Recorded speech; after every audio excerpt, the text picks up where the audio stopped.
Thank you.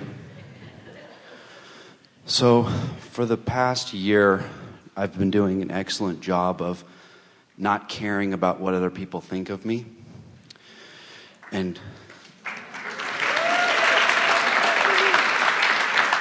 enjoying every bit of life.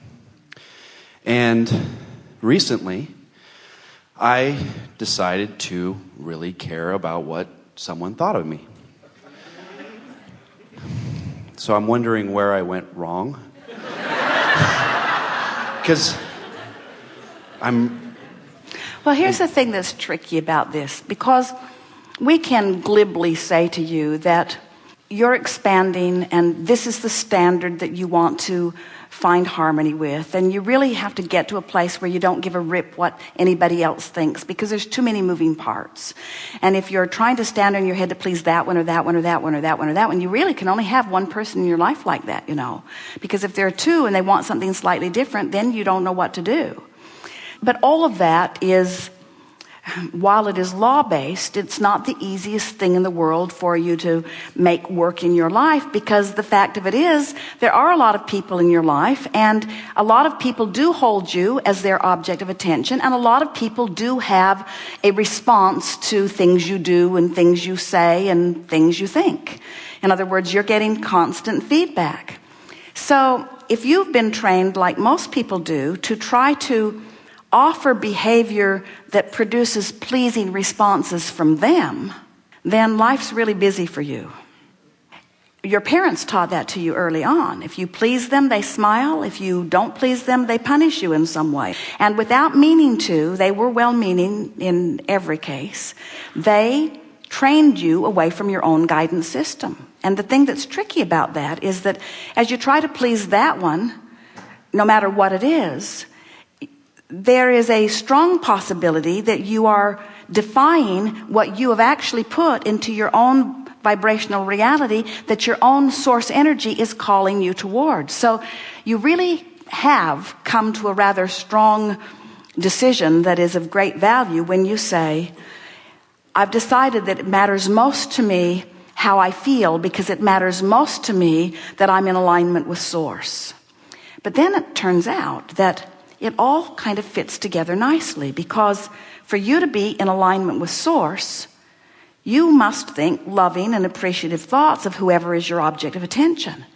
And when you're thinking loving and appreciative thoughts of whoever is your object of attention, the law of attraction matches you up with things that feel really good to both of you. In other words, these laws really do not betray you in any way. Here's an interesting way of approaching this. So someone says, I want to be appreciated. So let's say this person who wants to be appreciated looks to a girlfriend or a boyfriend or a mother or someone and wants to be appreciated. But that person, for whatever reason, isn't appreciating them. Now, when we say for whatever reason, what we really mean is you're not evoking it, and so law of attraction is not matching you up with it. But when you're not being appreciated, it feels to you like it's their fault. They should be more appreciating. Because if they were really doing their job, they would appreciate me regardless of the vibe I'm giving off. Which isn't true, but that's the way you feel when you're not in the vortex. So then let's say this person who wants to be appreciated but isn't being appreciated says to their inner being, or to Abraham, Abraham, that person won't appreciate me, so I would like you to.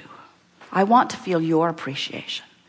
Well, now the interesting thing about reaching to your source for appreciation is that you gotta be in the vicinity of your source in order to feel it, because your source is offering it all the time. That's the appreciation we want you to be reaching for, not from the peanut gallery. But now hear how this plays out. So, okay, Abraham, I want to feel your appreciation, so I'm going to tune myself to feeling your appreciation. Guess what happens when you tune yourself to feeling the appreciation of your source? Your lover appreciates you too, because it was you all along. Isn't that interesting? Yes. Oh, now you appreciate me. Now I've tuned myself to source. Oh, now you'll appreciate me. Where were you when I needed you? Well, that's just the way the laws of the universe work, you see. So when you say, I'm not going to give a rip what anyone thinks, we want to modify that by saying, you can't help but care about them because you've put so much of them in your vortex. You have created a version of them in your vibrational reality. And the version of them, oh, this is so good. The version of them that you've put into your vibrational reality is someone who loves and someone who's stable and someone who's sure and someone who knows you and loves you and wants to be with you. That's the version of them that you've put there, you see. And so it's your job to see that version and only that version, no matter how they're behaving. And that's the tricky thing, because some of them are loud. Some of them are just really in your face, not behaving the way you'd like them to behave. But you have to hold to your picture of what you are wanting, or put yourself in a place where at least you're not seeing so much of what you don't want. Don't you think that's a good way of looking at this? That when you reach for the love that Source will always give you, in order to find it, you got to tune yourself to it. And when you tune yourself to it, then only that part of others can show themselves to you. That's why we say, line up with who you are, and then everything else takes care of itself. Law of attraction sees to it. Okay. Now, we know you understand the theory of that. Want to talk about it in detail? A little. I felt like I did that in 2009, and at the end of the year... Well, we don't care about 2009. Okay. We don't care about 2010. We don't care about what you call today. This vibrational reality is bigger and faster. It's where it's at. Listen to this. Your vibrational reality, which is manifestation yet to come, but vibration already in place, from our point of view, is present tense. And your reality that you're living right now, boom, there it went again, there it went again, there it went again, there it went again, there it went again, there it went again, there it went again. Past tense, past tense, past tense doesn't mean diddly squat. It's already done its work. I agree. Put it here, this is where it's at. I agree. All that matters is how you feel now. Because now and how you feel is the juncture where you meet you. How you doing? I'm lonely. Then you're not doing well. I'm ornery. Then you're not doing well. I'm hopeful. Better. I'm overwhelmed. Not so good. I'm hopeful. Better. In other words, how you doing? How you doing? I agree 100%. And so as we said to someone earlier, our best work is to soothe your resistance.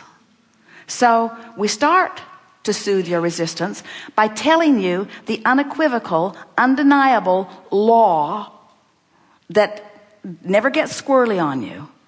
Now, if you want to give us some details, we'll help you soothe your resistance. Specifically, the feedback on me at work was negative relative to my perception of how I was performing. And so now, as I went through a year of work and enjoyed and had passion and love and desire for the things I was doing and saved the company $20 million, at the end of the year, I hear negative feedback to how I performed. All right, so consider this. You can only get negative feedback from people outside the vortex.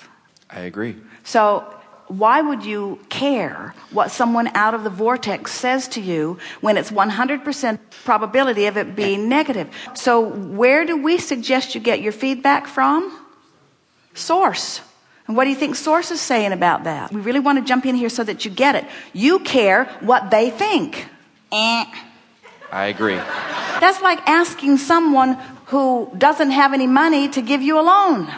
And the degree to my discomfort is inevitable, or is seen with the degree at which my rating was to my perception. That's all flawed. This is what it is. Okay. This is the reason you feel so bad. It hasn't got anything to do with them. It's that you have expectations of yourself that when you give attention to their negative rating takes you apart from who you are. It's not their statistics that are messing you up. It's your own.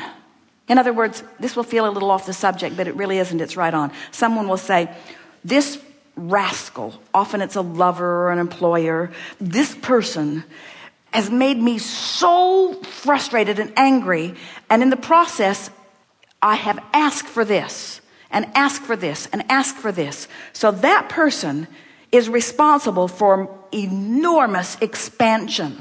My vortex is spinning faster and my inner being is standing taller because of that rascally rascal. So that person is the reason that I expanded. And that person is also the reason that I don't take my expansion, because I'm looking and listening to what that person says. Correct. So we think you had a good idea in the beginning not to give a rip what that person thinks. But that's not going far enough. You have to thank them and their trouble for the expansion that they affected in you. You see, you're not upset because their rating of you isn't pleasing them. You're upset because your attention to their negativity is not who you are. Can you feel that? Yes.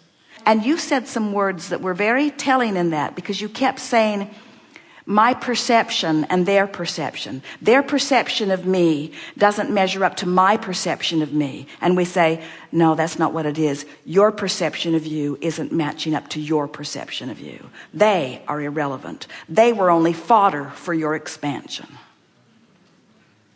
Thank you. Because it's so interesting. That's like having a really contrasting person really make you expand and then feel bad that they're not at the vortex party. They can't come to the vortex party. They were the trouble that made you expand, you see. And you're needing them to come and celebrate with you your success is off base, because that's not where they're vibrating right now. And you have to let that be all right and love them for the important part they did play in your expansion. I love the vortex. It feels so good to be there.